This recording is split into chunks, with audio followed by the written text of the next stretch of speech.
Good morning, Mark Soderberg with ADM Investor Services with your morning ag market update. Mostly lower trade across the ag space here overnight as markets continue to try to gauge the impact of Friday's Supreme Court decision that rejected President Trump's use of the IEEPA Act to impose trade tariffs. Shortly after the High Court ruling on Friday, the president imposed across the board 10% tariffs using Section 122 from a Trade Act of 1974, which he then raised to 15% on Saturday. This act, however, limits tariffs to only 150 days. The Yale Budget Lab, they estimate the overall effective tariff rate after Saturday's announcements now rests at about 13.7%. Down from 16% before the SCOTUS ruling on Friday. Still much uncertainty ahead of President Trump's visit to China in only 5 weeks. Weather-wise, recent rains did lead to improved crop conditions for both corn and soybeans in Argentina, according to the Buenos Aires Grain Exchange. Forecasts remain non-threatening for both Brazil and Argentina. In the U.S., mostly dry across the nation's midsection this weekend, while rains in the southeast and heavy snow battered the east coast. Those extend into today.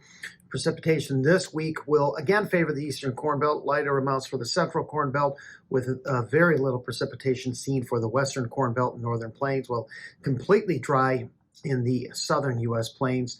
U.S. dollar, a little changed here, down a little bit right now. Crude oil up a quarter per barrel, while the U.S. equity markets are slightly lower. March corn down a penny right now at 426.5, holding within Friday's range. The Buenos Aires Grain Exchange did show an 8% improvement in crop conditions, up to 51%. Good to excellent. However, they did hold their production forecast unchanged at 57 million metric tons, which is well above the USDA's 53. AgriWell, they do place Brazil's first corn harvest at 28%, as is of last Thursday, while second crop plantings that have now reached the 50% point. We did see commitment of traders data on Friday showed funds were buyers of 21,000 contracts of corn, cutting that short position down to 27,000 contracts. Cattle on feed came in at 11.5 million head of cattle. That was down 2% from a year ago, and pretty much in line with trade expectations. Beans down 6 cents, bouncing a little bit here as we get closer to the pause at 11.31.5. Meal is down $4, while oil continues to lead the rebound here. They're up 32 points at the moment.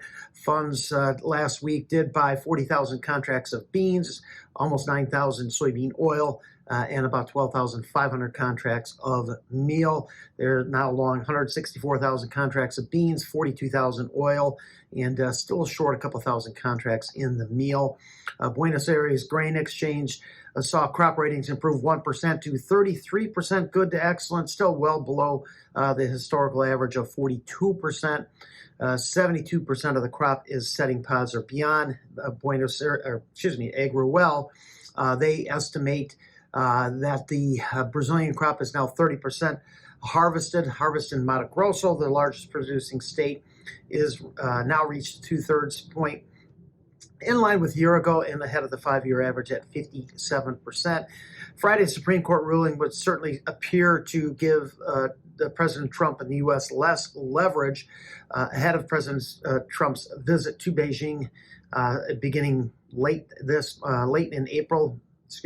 in March into early days of April, reducing the likelihood of them to buy any additional U.S. beans that are still well above what they could purchase from Brazil. Wheat is mixed down, 2 to 6 cents. It's called Kansas City leading the way down. Still expanding drought in the southwestern plains is what's driven the recent run-up in price. Thanks for listening, everyone. Have a great day.